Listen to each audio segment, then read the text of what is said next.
우리 그리스도인은 세상 사람들과는 좀 달라야 한다고 생각합니다. 그리스도인들의 그 고민과 세상 사람들의 고민도 좀 달라야 한다고 생각합니다. 만약에 둘이 같다면 우리 그리스도인과 세상 사람들과의 차이가 뭐가 있겠어요? 아무 차이가 없지 않겠습니까? 예수님께서도 말씀하셨어요. 너희는 무엇을 먹을까? 무엇을 마실까? 무엇을 입을까? 염려하지 말라. 이는 다 이방인들이 구하는 것이라. 너희 천부께서는 이 모든 것이 너희에게 있어야 하는 줄을 안다고 말씀하셨어요. 믿지 않는 사람들도 무엇을 먹을까? 무엇을 마실까? 무엇을 입을까? 염려합니다. 아니, 그들의 염려는 그것이 거의 다 전부 다가 될 것입니다. 우리 그리스도인들도 먹고 사는 문제 염려합니다. 그러나 그런 염려가 전부일 수는 없죠. 적어도 신실한 그리스도인이라면 무엇을 먼저 구하라? 하나님의 의와 그의 나라와 그 의를 구하라 그러지 않았습니까? 그리스도인이라면 먼저 하나님의 나라와 그 의를 구하는 사람이 되어야 돼요. 그러면 하나님께서 이 모든 것을 너희에게 더해 주신다고 하지 않았습니까? 근데 문제는 뭐냐면 하나님의 뜻이 어디 있느냐 하는 거예요. 물론 추상적으로 우리가 다 알고 있어요. 하나님의 뜻이 무엇인지는 압니다. 뭐 정의, 또 뭐 사랑, 진리, 선, 희생, 봉사, 뭐 선교, 전도, 뭐 이런 거 해야 되는지 다 알고 있습니다.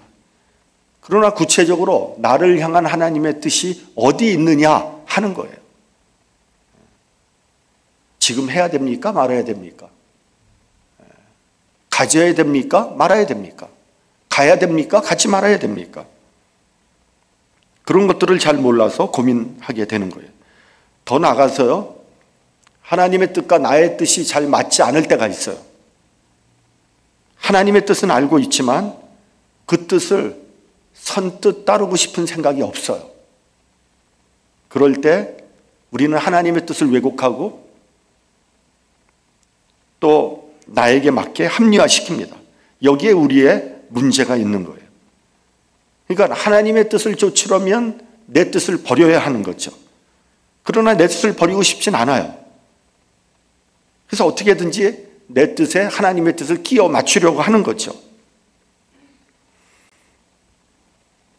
내 뜻과 욕심에 대한 미련을 버릴 수가 없는 것이 우리의 문제예요. 하나님께서 아브라함에게 너는 너의 본토 친척 아비의 집을 떠나 내가 내게 지시하는 땅으로 가라 그랬어요. 너희 본토 친척 아비의 집이 도대체 무슨 의미입니까? 나에게서부터 익숙한 것에서 떠나라는 거 아닙니까? 나의 집, 나의 고향, 나의 직장, 나의 가정, 삶의 기반이 잘 닦여져 있는 그런 곳에서 떠나고 싶은 사람이 어디에 있겠습니까? 내가 아브라함이라면 어떻게 했을까요? 아마 이렇게 얘기했을 거예요. 하나님, 가지 않으면 안 되나요? 꼭 가야만 되나요? 여기서 해도 되잖아요. 간다면 어디로 가란 말입니까? 잘못되면 누가 책임질 건데요? 온갖 익스큐즈를 다 했을 거예요. 그러나 아브라함은 자기의 뜻을 꺾고 하나님의 뜻을 따랐어요.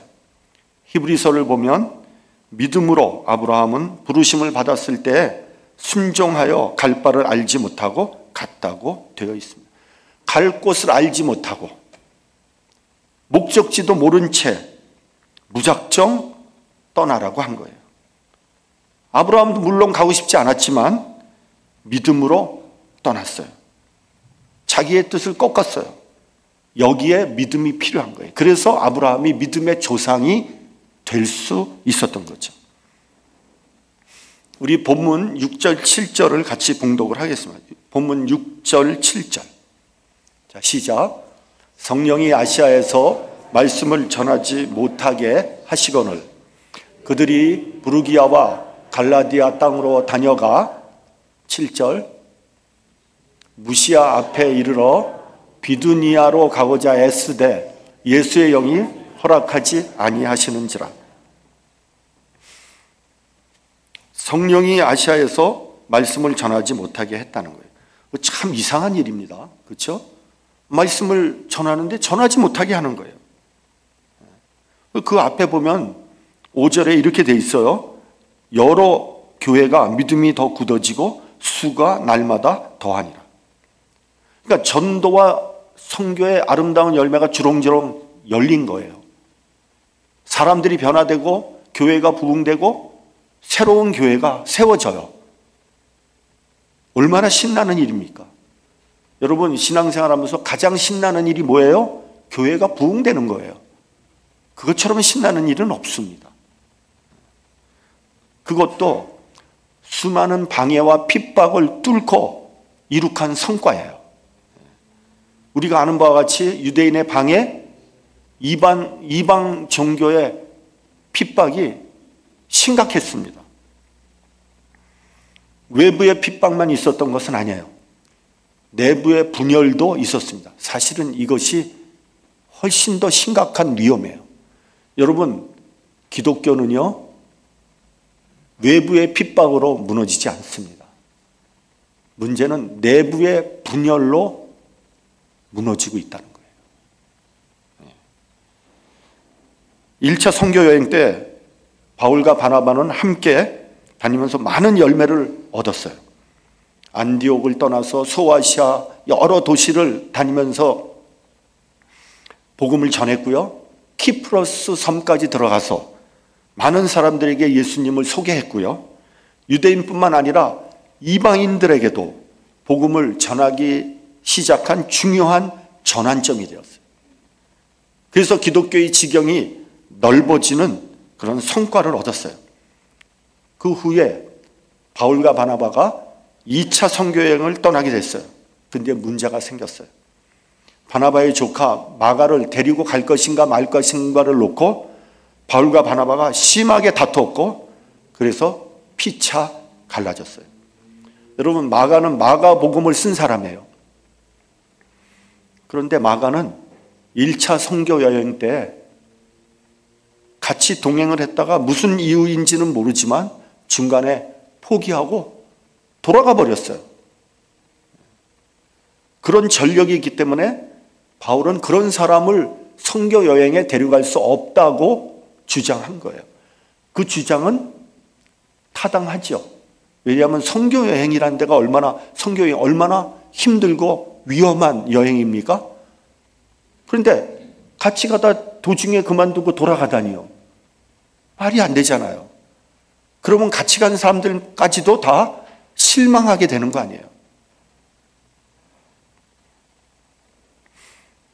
그러나 바나바는 마가가 비록 그런 잘못이 있다고 할지라도 우리가 한 번 더 기회를 줘야 되는 거 아니냐, 이래서 서로 부딪힌 거예요. 그래서 성경의 기록에 보면 심히 다퉜다는 거예요. 심하게 감정이 상할 정도로 다퉜다는 거예요. 그래서 결국 어떻게 되냐, 바나바는 마가를 데리고 구브로로 떠났고 바울은 실라를 택한 후에 수리아와 길리기아로 가며 교회를 굳게 했다. 둘이 부딪혀가지고 그냥 따로 떠나버린 거예요. 그런데요, 비록 감정이 상할 정도로 다퉜지만 그럼에도 불구하고 바울과 바나바는 각자 주의 사역을 차질 없이 감당했어요. 이것이 중요한 거예요. 여러분, 교회에서 사역을 하다 보면 서로 주장이 달라요. 의견이 갈려요. 그래서 다툴 수 있어요. 분쟁이 일어날 수 있습니다. 교회가 다 성인 군자가 있는 데가 아니잖아요. 교회도 사람들이 많이 모인 곳이라서 얼마든지 다툼이 일어날 수 있어요. 그러면 어떻게 해야 됩니까? 하나님의 사역이 난 그만둬 안 해. 이래야 됩니까? 그럴 수는 없는 거죠. 감정은 감정이고 사역은 사역이죠. 감정이 상하지만 내가 맡은 사역은 감당해야죠. 여러분, 이것은 들은 얘기예요. 제가 직접 본 건 아니에요. 근데 사실이에요. 어떤 교회에서요, 이제 점심 준비를 하다가 부엌에서 다툼이 일어났어. 그날 점심 당번이 화가 나가지고요, 그냥 국을 다 그냥 다 엎어버렸대요. 어떻게 됐겠어요? 그날 그 교회 교인들은 점심을 쫄쫄이 굶었다는 거예요. 이런 일이 일어나면 안 되겠죠?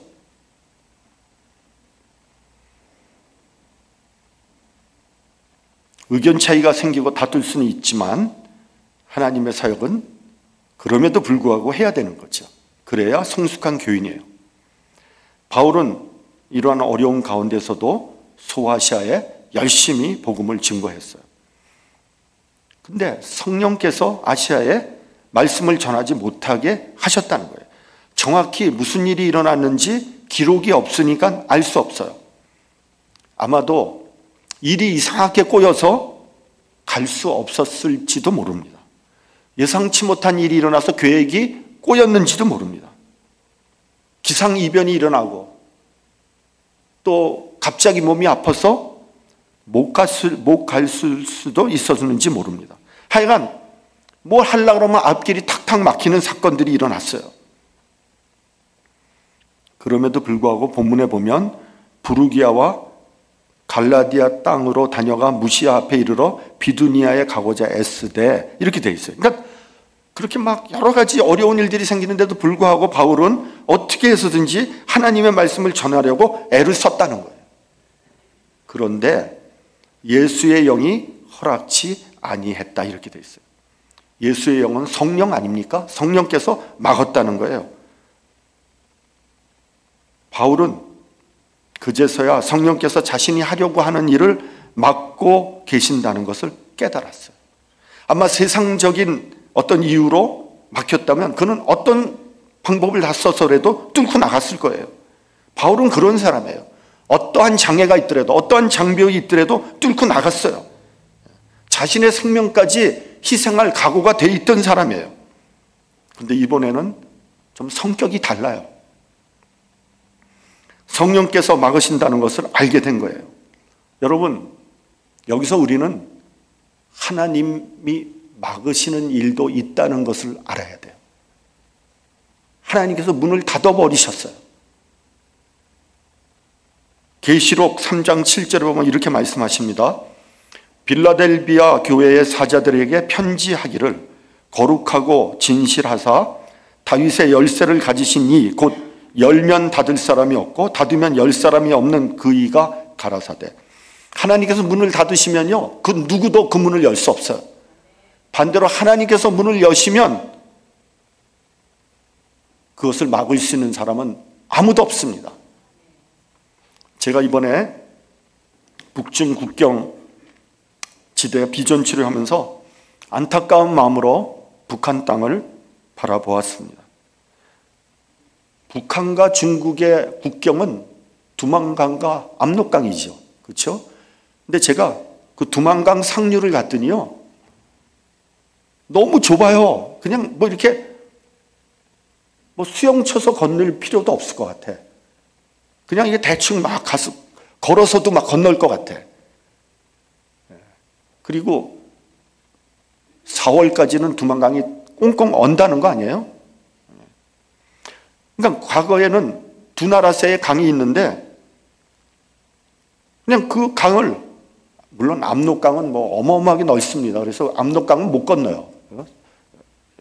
뭐 그리고 상류도 굉장히 물살이 세가지고 못 합니다. 근데 두만강은 그렇지 않아요. 그러니까 두 강 사이가, 그 강 사이에 북한 사람들이 자주 건너 왔다 갔다 한 거예요.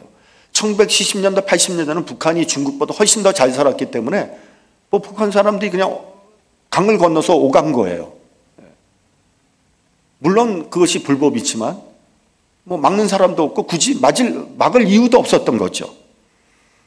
그런데 1990년대 중반이 되면서 소위 북한의 고난의 행군이 시작된 거죠.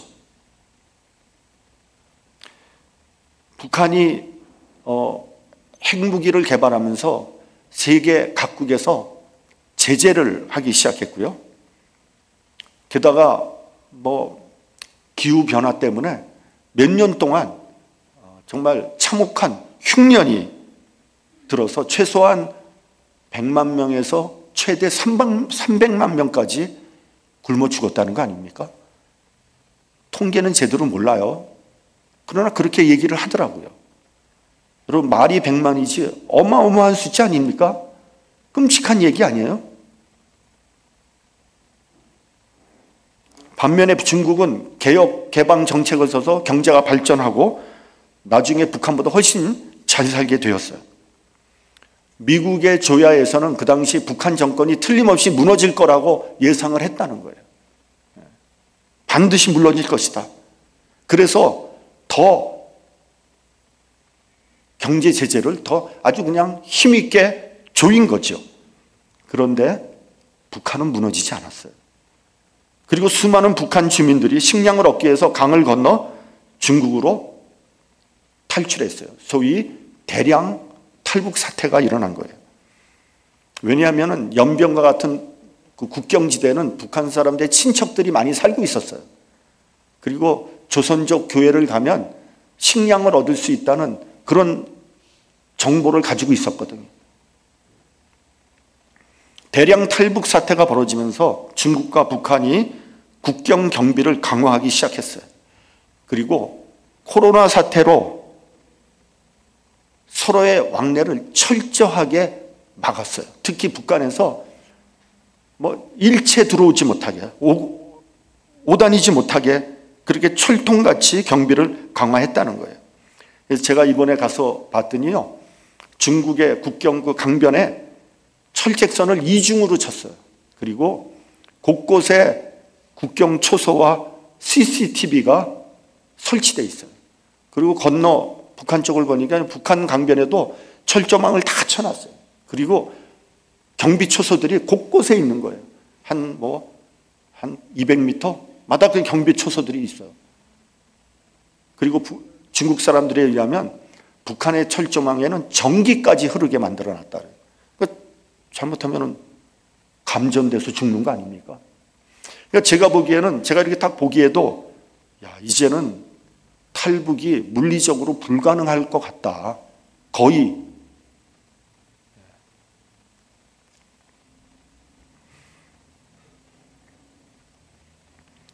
그 철조망을 바라보면서, 하나님께서 막고 계시는구나, 이런 생각을 지울 길이 없었습니다. 죄송합니다. 인간이 뭐 악착같이 막는 것 같이 보이지만 사실은 하나님께서 막고 계시다, 그렇게 생각을 했어요. 그 이유는 모릅니다. 그러나 어두운 시간이 지나면 곧 여명이 밝아오는 것과 같이 하나님께서 막으셨으니까 조만간에 하나님께서 열어주실 것이다.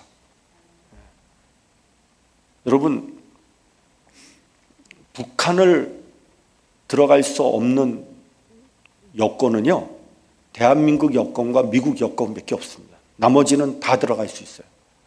북한에 공식적으로.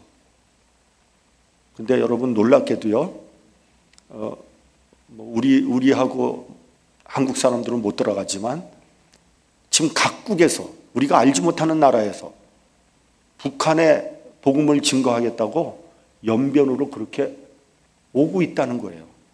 외국 사람들이 동굴 앞에서도 오고 브라질에서도 오고 아프리카에서도 오고, 어떻게 오는지 모른다는 거예요. 그 선교사가 하는 말이에요. 그래서 하나님께서 이렇게 철저히 막았는데 이제 곧 열어주시지 않을까? 그런 생각을 하고 있다 그러더라고요. 그리고 여러분도 아시다시피 트럼프 대통령이 지금 뭐 김정은 맞는다는 거 아닙니까? 이미 물밑 접촉을 하고 있다고 그러는 거예요. 여러분, 누가 합니까? 평양에 미국 대사관이 있고 워싱턴에 북한 대사관이 있을지, 그게 지금 트럼프의 계획이에요. 저는 트럼프 굉장히 싫어하거든요. 근데 그거는 정말 마음에 탁 들어. 그래서 남북한이 평화가 정착되면 얼마나 좋겠어요? 그게 트럼프가 원하는 거거든요. 여러분, 주한미군 감축한다는 얘기 들어봤죠? 그거 왜 하는지 아세요? 트럼프가 그렇게 군사비에 돈을 쓰고 싶은 마음이 없는 거예요. 그 돈을 미국 경제 발전에 쓰겠다는 거예요. 그러기 위해서는 남북한이 평화를 이루어야 된다는 게 전제 조건이에요. 여러분, 하나님이 열어주시면 막을 사람이 없어요.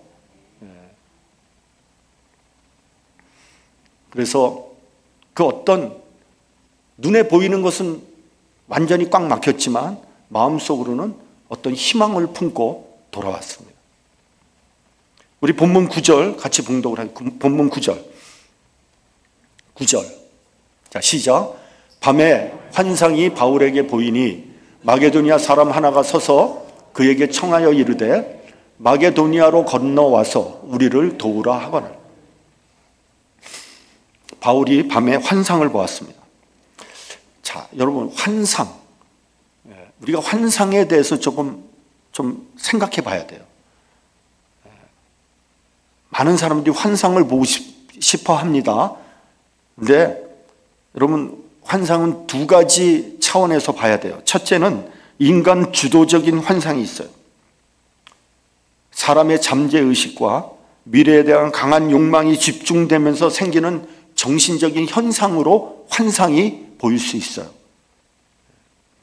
과거에 많은 상처를 받았던 사람이 피해의식 속에서 환상을 볼 수 있어요. 그리고 또한 미래에 대한 강한 욕망이 환상으로 나타나는 경우가 있어요. 이런 것들이 인간 주도적인 환상이라고 하는 거예요. 저도 전에 그런 적이 있었거든요. 제가 은혜를 받고 한참 나름대로 충만했을 때 환상을 보고 싶었어요. 그래서 제가 하나님 앞에 엎드려서 환상 보여달라고 기도했거든요.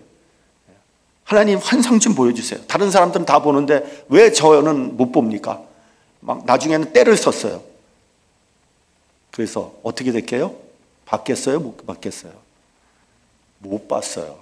안 보여주시더라고요. 근데 만약에 여러분들이 환상을 보고 싶다고 막 기도하고 때를 썼더니 정말 간절히 기도했더니 환상이 보였다. 그게 바로 인간 주도적인 환상이라는 거예요. 그런 환상은 안 보는 게 낫습니다. 둘째는 하나님께서 보여주시는 환상이 있어요. 이게 진짜 환상이에요. 여러분, 환상이라는 게 뭐냐면 하나님의 영적인 세계와 인간의 영성이 만나는 특수한 그런 사건이에요. 여러분, 사람은 영적인 존재이기 때문에 누구나 다 영적인 영성을 가지고 있어요. 그러나 사람에 따라서 영적인 능력에 차이가 있어요. 어떤 사람은 영적으로 굉장히 둔감한 사람이 있어요. 어떤 사람은 타고나면서부터 영적으로 굉장히 민감한 사람이 있습니다.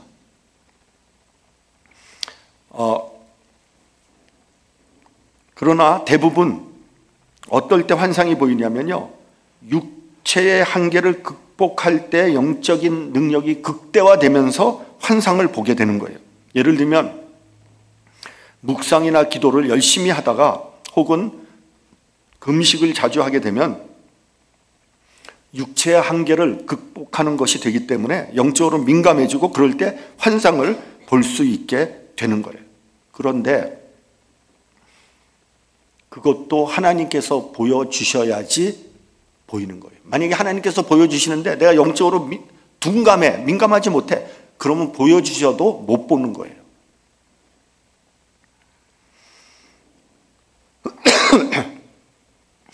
하나님께서는요, 특별한 장소에, 특별한 시간에, 특별한 방법으로 당신을 보여주시고 당신의 뜻을 가르쳐 주십니다. 여기서 주의해야 될 것은 뭐냐면요, 하나님께서 가르쳐 주시고 보여주신다는 거예요. 인간이 보고자 해서 보는 것이 아니에요. 내가 보고자 해서 보는 것은, 그거는 환상, 비전이 아니라 그걸 뭐라 그러면 일루전이라 그래요. 일루전. 그거는 헛것이에요. 헛것. 수많은 사람들이 헛것을 봐요. 하나님께서 보여주셔야지 그게 보이는 거예요. 나는 생각지도 못했는데 하나님께서 보여주신 것, 그것이 바로 비전이에요. 환상이에요. 성경에 나오는 환상을 보면 다 그거예요. 예를 한번 들어볼게요. 하나님께서 어린아이 사무엘을 부르십니다. 사무엘아, 사무엘아. 사무엘은 엘리 제사장이 부르는 줄 알고 엘리 제사장한테 뛰어가지 않습니까? 근데 엘리 제사장은 안 불렀어요. 그런 일이 3번 연속 있은 다음에 엘리 제사장이 뭐랍니까? 하나님이 너를 부르신다 그랬잖아요. 모세의 경우도 마찬가지예요. 모세야, 내 발의 신을 벗어라. 모세는요, 그때 하나님의 음성을 들을지 생각도 못한 거예요. 예상도 못한 거예요.